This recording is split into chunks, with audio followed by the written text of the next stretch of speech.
사랑합니다. 네, 날씨가 많이 춥죠.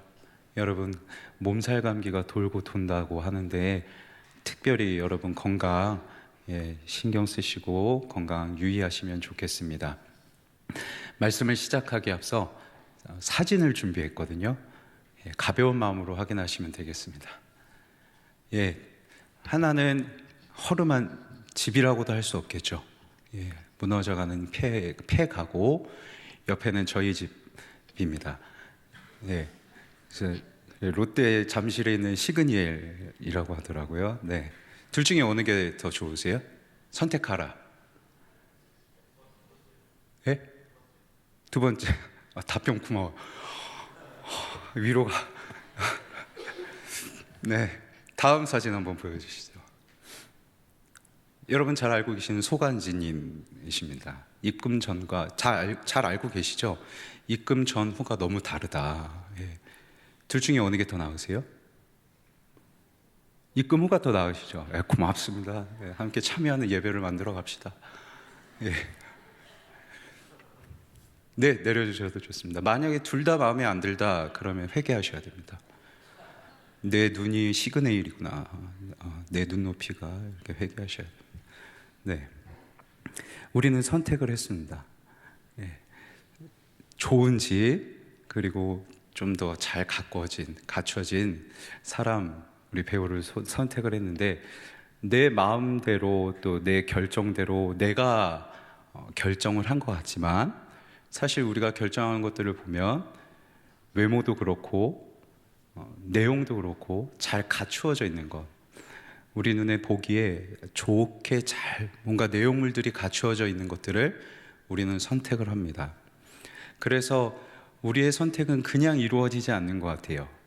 조건이 있어야 되고 자격이 있어야 되고, 그래서 조건과 자격에 우리가 마치 선택을 당하는 것만큼 우리 사람은 이 조건과 자격에 큰 영향을 받으며 하나하나 선택을 해 나가는 게 우리 사람이 아닌가 생각해 봅니다.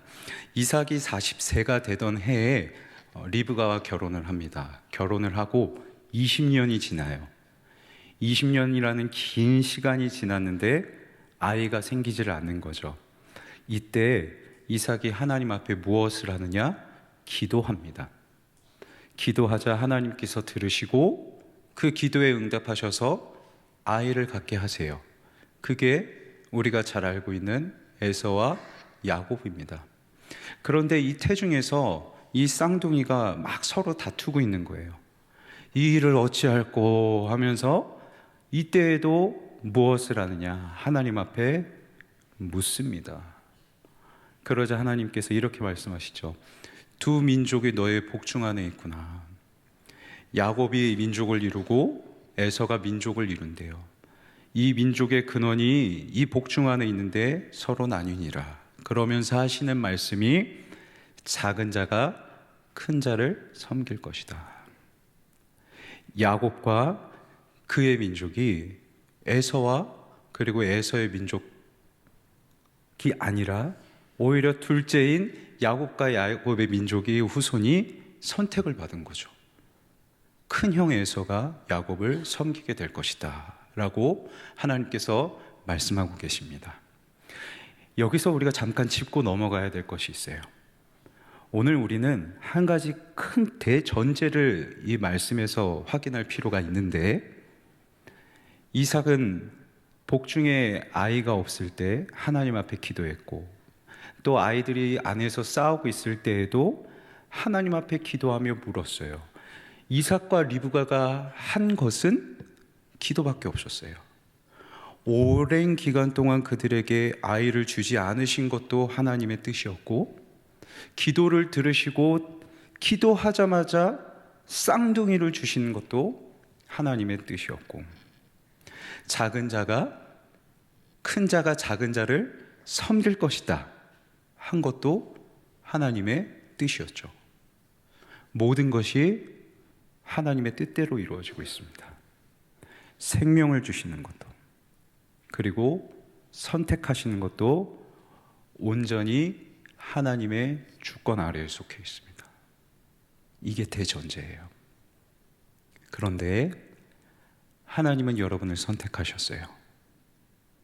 수많은 사람 중에서 여러분을 교회로, 그리고 하나님의 자녀로, 하나님의 백성으로 여러분을 한 사람 한 사람 선택하셨습니다.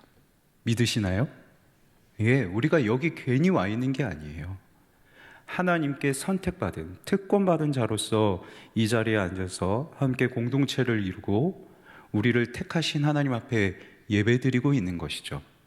그런데 이 모든 것이 하나님의 주권, 하나님의 마음에 따라, 하나님의 뜻에 따라 하나님은 우리를 선택하셨다. 이것이 오늘 우리가 말씀 초반에 짚고 넘어가야 할 대전제입니다. 그래서 저는 오늘 말씀을 여러분과 계속 살펴가면서 이 하나님의 마음이 무엇인지, 하나님의 주권 안에 담겨있는 하나님의 뜻이 도대체 무엇인지, 하나님이 우리를 그저 하나님의 마음을 따라, 일방적인 하나님의 주권을 따라 우리를 선택하셨다면 도대체 우리를 선택하신 그 하나님의 마음이 무엇일까? 어떤 마음으로, 어떤 생각으로 우리를 선택하신 걸까? 여기에 함께 집중해 보길 원합니다. 오늘 말씀 가운데 우리를 향하신 하나님의 마음 그 한 가지를 우리가 발견하고 오늘 그 마음을 통해 여러분 위로받고 힘을 얻는 귀한 시간이 되길 간절히 소망합니다. 말씀을 드린 것처럼 하나님께서는 에서가 아닌 야곱을 선택하셨어요. 지금은 많이 약해졌지만 고대 시대에는 첫째가 갖는 권한이 막강했습니다. 첫째는 아버지 다음의 권한을 이어받아요. 아버지가 죽으면 대부분의 유산을, 재산을 상속받습니다. 아버지의 뒤를 이어서 아버지를 대신해서 자기 형제들을 다스릴 수 있는 권한을 얻어요. 일을 시킬 수 있어요. 뿐만 아니라 고대의 기록들을 보면 이집트나 바벨론과 같은 고대 국가에는 이 첫째 아들에게 제사장의 직분을 임명합니다. 그래서 가정에서 제사를 집행할 수 있는 권한을 부여하기도 해요. 그만큼 첫째가 갖는 이 권한은 고대 시대일수록 막강했다. 그런데 하나님께서 오늘 이 시대에 살고 있는 이삭에게 하시는 말씀이 첫째를 하나님이 선택하시는 게 아니라 내가 야곱을 택했다. 큰 자가 작은 자를 섬길 것이다 라고 말씀하시는 것은 이 시대의 사람들에게는 충격적인 말씀일 거예요. 감히 상상조차 하지 못했던 이 시대의 사람들과 기준에 그리고 상식을 완전히 벗어난 선택, 바꿔 말하면 주권자 되시는 하나님이 시기에 주권자 되시는 하나님이 시기 때문에 그 하나님께서 하실 수 있는 선택, 하나님의 주권 따라. 그런데 하나님께서는 왜 야곱을 선택하신 것일까요? 하나님의 마음에 따라 야곱을 선택하셨다면 무엇을 보시고요? 야곱에게 더 뛰어난 점이 있었기 때문일까요? 이어지는 말씀에서는 야곱과 에서를 비교하는 말씀이 있거든요. 그 말씀을 한번 우리가 화면을 통해 확인해 보도록 하겠습니다. 그 해산 기한이 찬즉 태의 쌍둥이가 있는데 먼저 나온 자는 붉고 전신이 털옷 같아서 이름을 에서라 하였고 후에 나온 아이는 손으로 에서의 발꿈치를 잡았으므로 그 이름을 야곱이라 하였으며 리브가가 그들을 낳을 때에 이삭이 60세였더라. 아이들이 장성함에 에서는 익숙한 사냥꾼이었으므로 들 사람이 되고 야곱은 조용한 사람이었으므로 장막에 거주하니. 전신이 붉은 털옷을 입은 것과 같대요. 이 붉은색은 옛날에는 강한 권력과 힘을 상징했거든요. 그런데 이 털이 그냥 조금 있는 게 아니라 온몸을 덮고 있으니까 마치 털옷을 입은 것과 같다. 그런데 여기 옷이라는 단어가 있는데 히브리어에는 옷을 뜻하는 단어가 여러 가지 단어가 있습니다. 그런데 여기에 기록된 단어는 왕이나 귀족들이 입는 긴 옷들을 의미해요. 그러니까 전신이 다 붉은 털로 쌓여져 있는 거죠. 힘과 권력을 상징하는 붉은색, 그리고 왕과 귀족이 입고 있는 긴 옷, 털이 그 옷과 같이 되어 있다. 이 말은 에서가 외향적으로 풍기는 모습이 당시 사람들에게 있어서 참 인정받을 만한, 그의 외모가 그리고 겉으로 풍기는 매력들이 참 사람들이 좋아할 만한 것이었다. 외모만이었을까요? 아니죠. 사냥꾼이었대요. 사냥에 익숙했다. 정확하게 번역하면 따라올 자가 없었다는 말입니다. 능력도 있었어요. 과거에는 수렵 채취에 익숙한 단어, 사냥을 해야 먹고 살 수 있었기 때문에 사냥을 잘하는 것이 곧 한 남자의 능력이었습니다. 사냥꾼이었대요. 익숙했대요. 사냥을 잘하는, 먹고 살 수 있는 능력까지도 탁월했던 게 에서. 외모도 매력도 능력도 사람들에게 인정받을 만했으니 많은 무리들이 에서를 따랐겠죠. 그런데 하나님께서는 그 에서를 택하지 않으셨어요. 오히려 그 외모, 그 능력, 그 매력, 심지어 사람들이 따르지 않는 야곱을 하나님은 하나님의 백성으로 택하셨습니다. 적어도 우리는 여기서 한 가지 알 수 있는 게 있죠. 하나님은 외모로 우리를 선택하신 게 아니에요. 여러분이 가지고 있는 매력을 보시고 하나님은 선택하시고, 여러분이 가지고 있는 능력을 따라서 하나님은 선택하시는 분이 아니시다는 것을 우리는 여기서 알 수 있게 됩니다. 그렇다면 야곱은 어땠을까요? 야곱은 조용한 사람이었다. 여기 조용하다라는 단어가 히브리어로 탐이라는 단어인데 이렇게 번역됩니다. 완전한 사람이었다. 야곱은 완벽했다. 정말 완벽했을까요? 우리가 말씀을 통해서 확인한 것처럼 형 에서보다 먼저 빠져나오려고 뒤꿈치를 잡고 막 버티고 있잖아요. 그래서 야곱이 그 뜻이 속이는 사람, 빼앗는 사람, 이기는 사람. 완벽합니까? 겉에서 볼 때는 조용해요. 온화해요. 형 에서처럼 막 의기양양 거리면서 눈에 띄는 행동하지 않아요. 그런데 그 마음 안에는 속이고 싶은 마음, 빼앗고 싶은 마음, 이게 가득했던 게 야곱이죠. 완벽하듯 보이지만 완벽하지 않았던 사람. 그런데 하나님은 그 야곱을 선택하셨어요. 한 가지 더. 하나님은 우리의 내면도 보지 않으시고 저와 여러분을 하나님의 자녀로 택하시는 분이십니다. 우리의 겉에 무엇을 가지고 있건, 우리의 내면이 얼마나 상해 있건, 하나님이 여러분을 하나님 자녀 삼으신 것은 여기에 털끝만도 그 어떤 영향을 미치지 못한다. 하나님 이걸 모르셨을까요? 야곱에게 어떤 능력이 있고 어떤 자격이 있는지, 야곱이 내면이 속이기를 좋아하고 빼앗기를 좋아하는 그 내면을 가지고 있는지 하나님은 모르셨을까요? 다 아셨을 거예요. 다 아셨음에도 그 야곱을 선택하신 건데, 이에 대해서 사도 바울이 로마서에서 이렇게 기록하고 있어요. 말씀을 통해 확인하죠. 하나님이 미리 아신 자들을 또한 그 아들의 형상을 본받게 하기 위하여 미리 정하셨으니 이는 그로 많은 형제 중에서 맏아들이 되게 하려 하심이니라. 아멘. 아신 게 먼저예요? 정하신 게 먼저예요? 아신 게 먼저죠. 미리 아셨어요. 하나님은 야곱의 마음에 무엇이 있고 야곱에게 어떤 조건과 자격이 있는지 아셨어요. 그럼에도 불구하고 그 야곱을 택하신 거죠. 저와 여러분도 마찬가지예요. 우리에게 하나님 앞에 어떤 것도 내세울 수 없는 능력, 자격 없는 거 하나님은 알고 계세요. 앞으로도 그럴 거 하나님은 알고 계세요. 우리의 내면이 얼마나 이기적이고 속이고 빼앗기를 좋아하는 욕심 덩어리인지도 하나님은 미리 아세요. 심지어 우리의 내면의 연약함뿐만 아니라 우리에게 있는 죄가 얼마나 추악한지도 하나님은 미리 아시는 분이세요. 그럼에도 불구하고 저와 여러분을 정하셨다. 하나님의 주권과 하나님의 일방적인 마음으로 저와 여러분을 정하셨다. 왜요? 모르시는 분도 아닌데.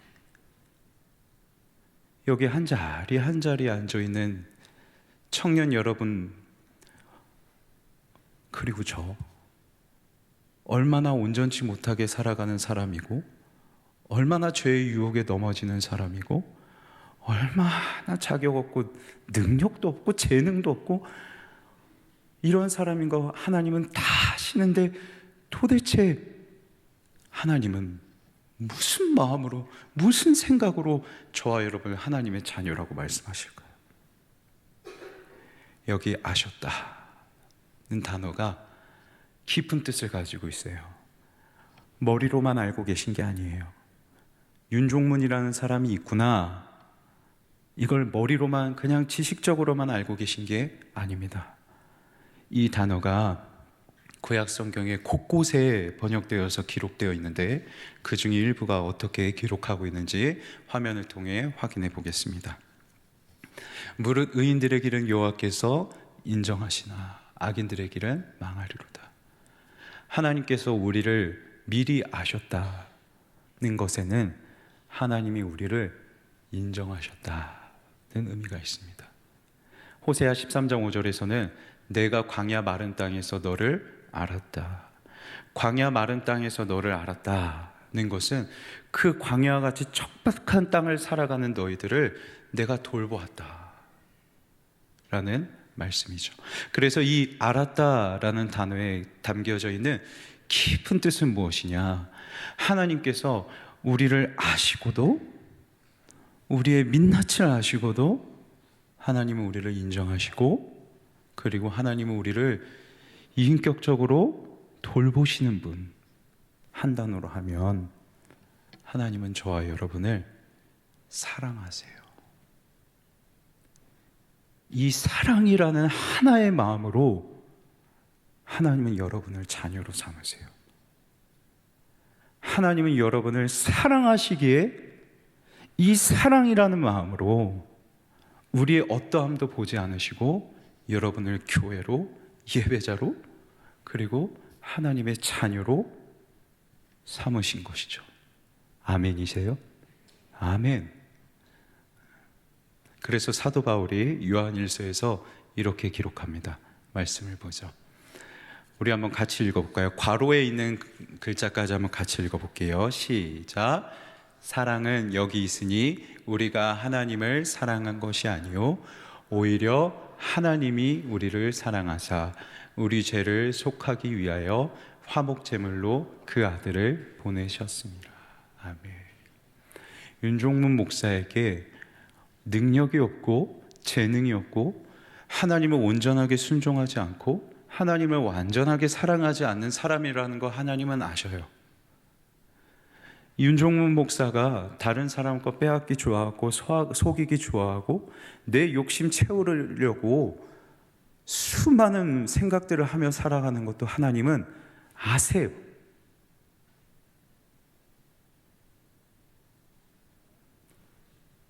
내가 하나님을 사랑하지 않는 것도 아세요.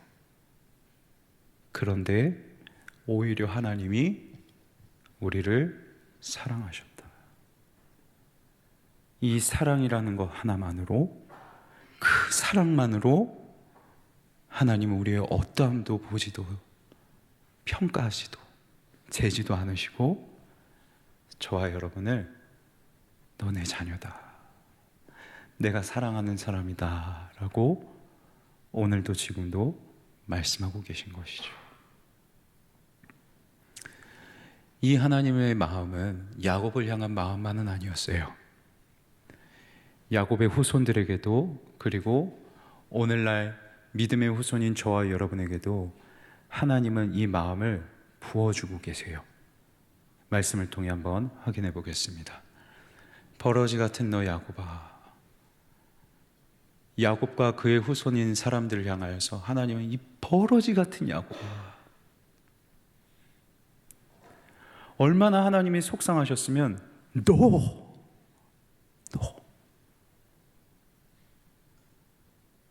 다른 사람 말하는 거 아니야. 너 버러지 같은 너 야곱아.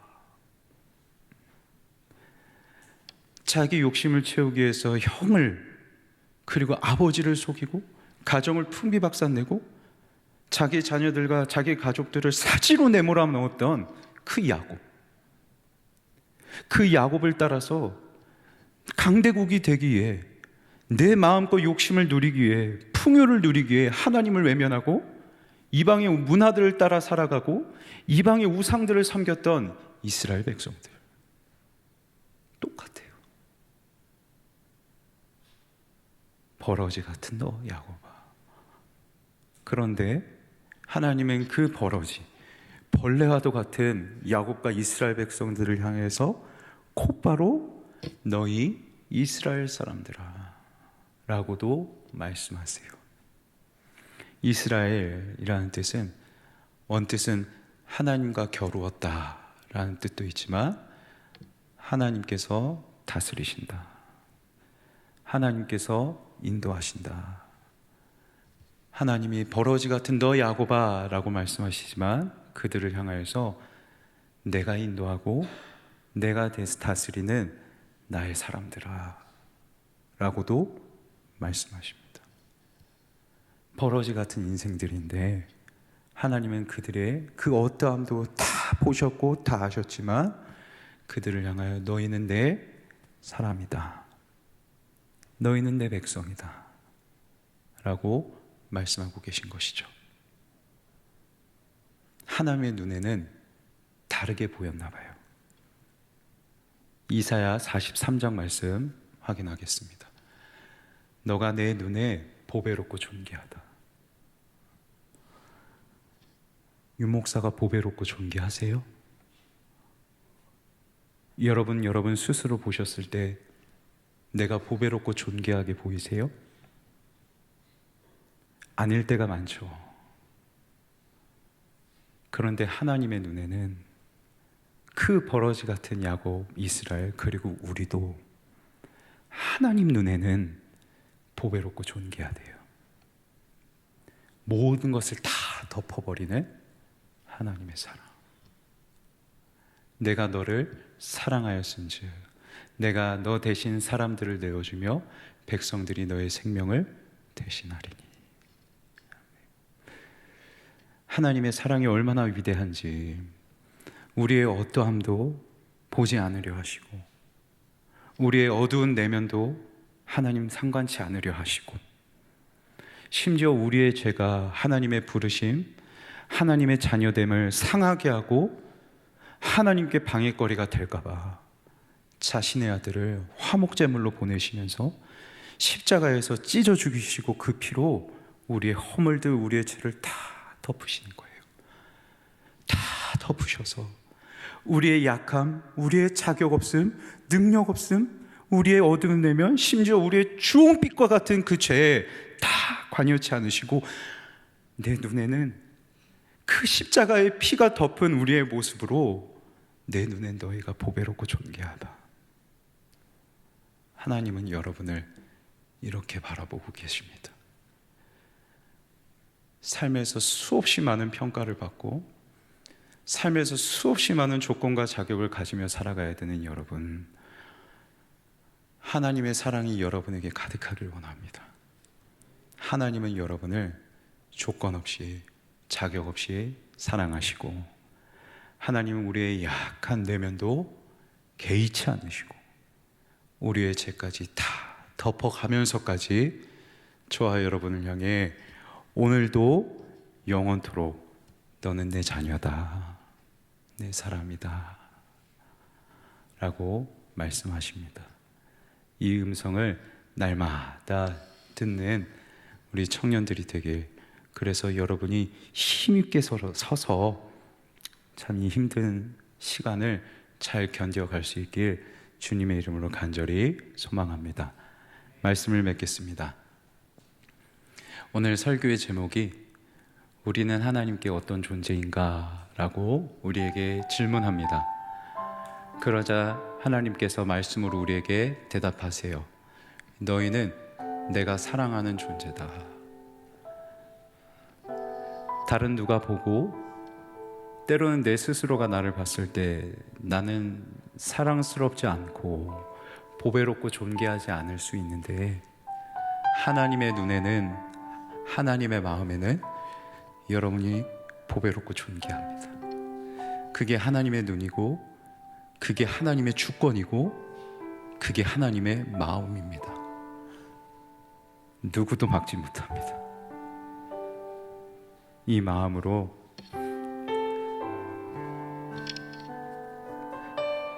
참 어렵게 살아가는데 우리 청년들 힘을 내어서